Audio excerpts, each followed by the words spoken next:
Hi guys, welcome to my channel. My name is Beatrice Ajayi. I'm an artist based in Glasgow in Scotland, and here on my channel I love to share the different subject matter that I cover and also the mediums that I use. Welcome if this is your first time or if it's your recurrent time. Thank you so much for coming and spending it here with me. I wanted to also thank my subscribers. Thank you so much for investing your following here, and I'm really grateful for that. It means a lot, and we can get to share this whole journey adventure with other people on my channel. So welcome.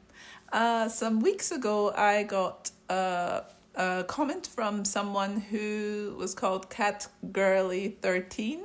And she said to me that, she really liked my artwork, which thank you very much. Thank you for that comment. I loved it. But also that she would have loved to see me paint a jellyfish. So I took that on board and said I would let her know when I attempted to do that. And so here we are. This is the week. This is the time. And I am starting to do that. This is the process you can see in front of you for this video log this week. I love to share my different art adventures with you guys, and sometimes someone might make a request of something I've not thought about doing, and I will attempt to do it in my style. Obviously, I've not done that many jellyfishes, but, well, it's not obvious to you guys, but to me, I've not done that many, but I decided to just jump straight in after looking at a few images of jellyfishes and just throwing myself at the sketchbook, because if I have to think about some things for too long, I'm not going there. I'm not going to do it. So yeah, I decided to just attempt that, and I'll let her know that I've done this video and what she thinks and all the rest of it. But yeah, welcome to my YouTube. I wanted to share all the different things I've got running around in my head. It might be a bit of a offload of different things, but yeah, I think I've mentioned over the last couple of weeks that I really enjoyed the flat brush that I've been using, and that's what I'm using here again, as well as other tools. The flat brush has really become my BFF of tools at the moment. So I really enjoyed using it for this process. But yeah, I hope you guys also have been getting an opportunity to have some creative time for yourselves. I've been trying to figure out some things, like we can have this YouTube channel, which is like an awesome tool to have. It's an amazing venture that, that we can actually have our own space, have a channel. And I put it in my head as if it's a TV channel. That's the way I'm trying to approach this whole thing when I'm sharing things and the way that I want to discuss things. I was thinking about that recently, that I'm wondering if actually my art logs are becoming more of like a podcast idea, but we'll see, because talking to you guys feels really relaxing. So as long as I have a topic to talk about, that would be great. So that's been my issue. I have been painting and enjoying my paintings, but what subject matter do I want to talk to you guys about? And I'm going to be real with you that sometimes I don't have something in my head specifically to say. It's not every time that I'm thinking about, my art process and the barriers that can keep you from creating art. Sometimes I really am just enjoying the flow of creating artwork, and maybe I should talk about that aspect as well while I'm enjoying it, why I'm enjoying it as well. So it's been really awesome to get suggestions from people on artwork to create, because that adds to innovating and inspiring me to go out of my comfort zone and to be creative in ways that I didn't think I could be. And I think I've been trying to share in the past that sometimes that is what actually holds us back. It's trying something new. And so anytime someone suggests something creatively for me to do within my subject matter, I try not to, necessarily put it off. There might be something that I've thought of before and someone is suggesting it, and maybe now is the time to go into that. But also I like to take up a challenge for myself creatively.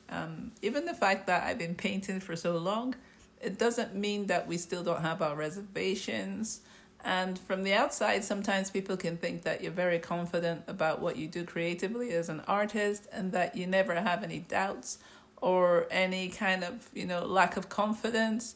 But every single piece of artwork that we create, every creativity adventure that we all take has a little layer of doubt, of being able to accomplish something, of failing. It has a little bit of fear.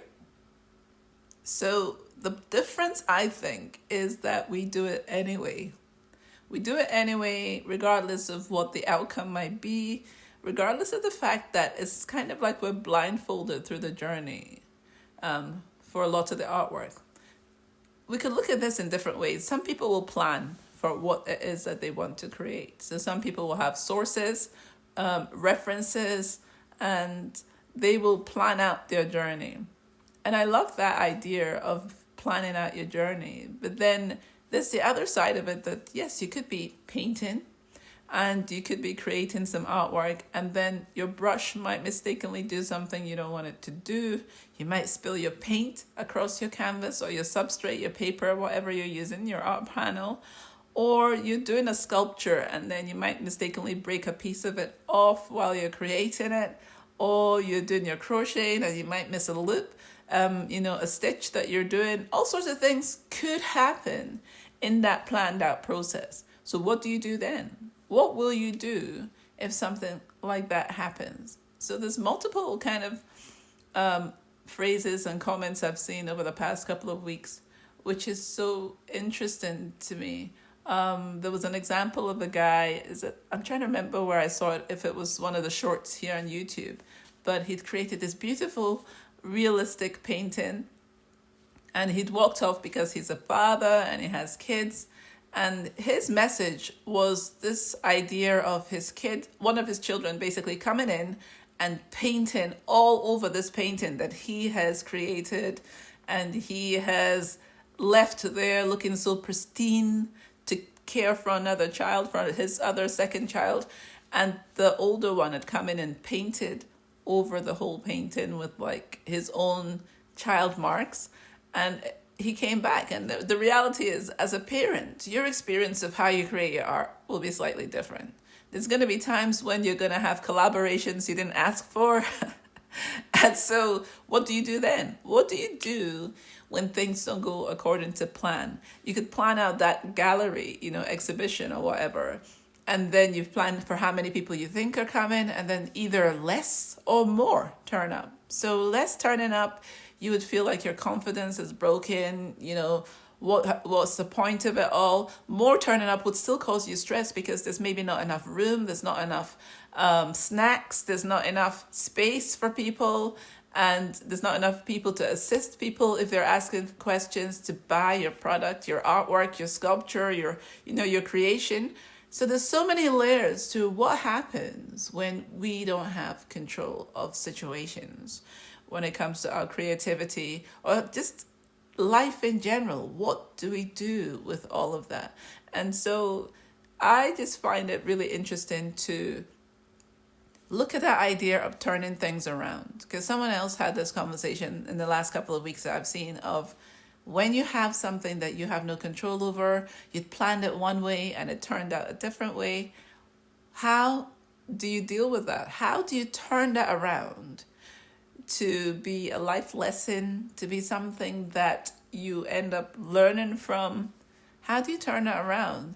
And I think for myself personally, from when I was younger, and I think I've mentioned this before, when I started out with how I discussed art in my own mind. I remember this in my bedroom is it like a 16-year-old? Let's put 16 on that number because I'm trying to see how old I was, but not older than 16. And I remember thinking about Picasso and his scribbly marks and thinking that if he could make something out of his life with what is considered scribbly lines and colors and mark making, then there's no limitations. The world is open to us in how we can deal within the chaos. So maybe if I thought of a title for this today, I would think about living within the chaos. I think that would be my title.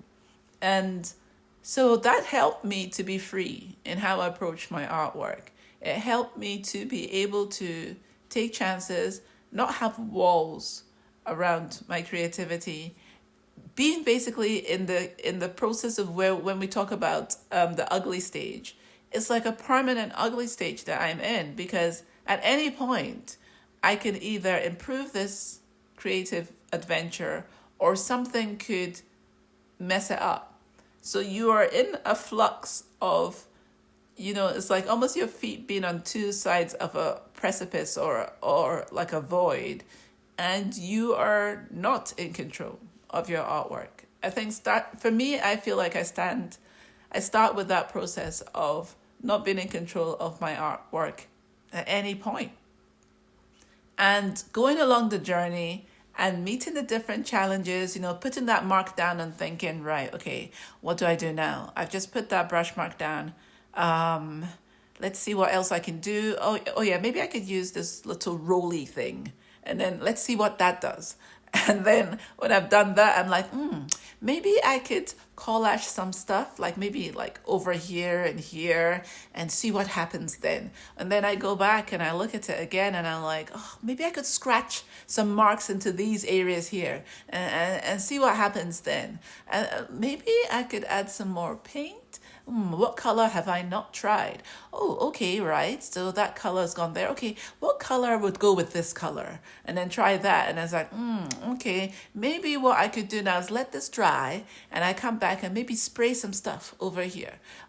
So that's how I'm doing the journey. It's like when you're walking down the street and you've decided, well, before you leave the house, imagine this scene. Before you leave the house, you want to go and buy some coffee. So you look at the time, right? At this time, it shouldn't be too busy to go and buy your coffee. Kids are in school, people are at work. You live in a smallish town. It should be fine. There should be nothing to get in your way to buy this coffee at your local shop. So you get your shoes on, everything. You get out the front door, and then you suddenly realize, oh, it's a bit of cloud out there. Oh, I didn't check the weather. Right, it might rain, or I'm going to go back in and get the right kind of jacket, the right kind of shoes, maybe my umbrella, not really sure. And then you get all that done, you go back in, you get all that done, you come back out, the cloud has passed. And now it's sunshine. I'm using this based on being in Scotland, by the way. And then there's sunshine, and you're like, ooh, maybe I need my sunglasses too, because, if I'm going to be possibly driving, I could walk, but it might rain and it's quite far to carry my coffee. So if I'm driving, then I might need my sunglasses because I don't want the glare to hit me in the eyes if I am driving. So I'm just going to go and search for my sunglasses. You start searching for your sunglasses and then you find it, you come back out and it's already started raining. There was no need for the sunglasses. But the umbrella you left upstairs because you thought it was going to be sunny. So you now have to go back in, take your shoes back off, and go back up the stairs and get the umbrella that you'd left in your room where you were trying to get your sunglasses. Then you come back down the stairs and you start going out. So it's raining. You decided you're definitely driving, and as you're driving, suddenly the rain stops, and you're almost there, and the sun is back out. You don't have your sunglasses because you actually left it because you thought it was raining, so there would be no need for sunglasses. But anyway, you get out of your car and you go to buy your drink. When you get in, they're on their lunch break. Because at that point in time, you didn't know they had lunch breaks, but there's been a delay and you hadn't remembered. So there's so many things that could just sway the situation, change the situation. What do you do? What do you do when things are out of your control? And I'm always thinking about that in my creativity. It's like life. When you're approaching your artwork, if you're a new artist, it doesn't always go the way you think it will go. And you have to be ready to adjust, to tweak your maneuvers, to tweak your ideas, to be able to be free to realize something new in your adventure of creativity. And I just enjoy getting the challenges thrown at me to try out new things because I learn in the process. I learn things about myself. I learn about what I can achieve. I learn about what is possible. And if it doesn't go according to plan, I can start a new day. I can start a new day to say, right, maybe tomorrow will be better. Maybe my process of getting my coffee will be better. and I will be able to live within the chaos, and I'll be able to make some headway, make some steps ahead, learn some things in the process, and not fear what could be, and not fear what I could learn, and just enjoy each moment and look back at things that maybe I wasn't able to do and laugh about it. I mean, I can see that person who went for their coffee, driving back home, getting through the door, and hopefully laughing about the fact that they had a plan and the plan didn't quite go the way they wanted it to, but there's tomorrow. There's another day, there's another substrate, there's another piece of paper, another canvas that they can start that adventure again, or you could basically just clean off what it is that you did when it comes to the canvas or the substrate or the creative adventure, and you can just start again, start a new day with that hope that you can get that coffee, and just enjoy yourself in between and laugh off the parts that you tried and didn't work out, because you've learned something from it. You learn to plan your time better, you plan things better and adjust and tweak. And yeah, I feel like technically I've rambled a little bit in this conversation, but yeah, I enjoyed a lot creating this jellyfish scene, and I hope you guys enjoyed it. I am sooner or later trying to figure out, that I want to start painting on, flatter pieces of paper instead of in my sketchbook, though I do enjoy it. It's like the middle part is quite distracting. But is that another, issue that I have to just adjust to, like what I've been discussing? I don't know. I need to talk to myself about some things. But I know that I want to finish my sketchbooks before I do something new. But this is something I've learned, that the separation between the pages is quite, it's causing friction at the moment. So I will be adjusting that going forward in the future once I've finished all my sketchbooks. But yeah, I really loved sharing this time with you guys. Thank you so much for being here, if you've seen the whole process. And I will see you guys next Sunday for another video for here in the studio. So please do find some time to be creative for yourself and live within the chaos.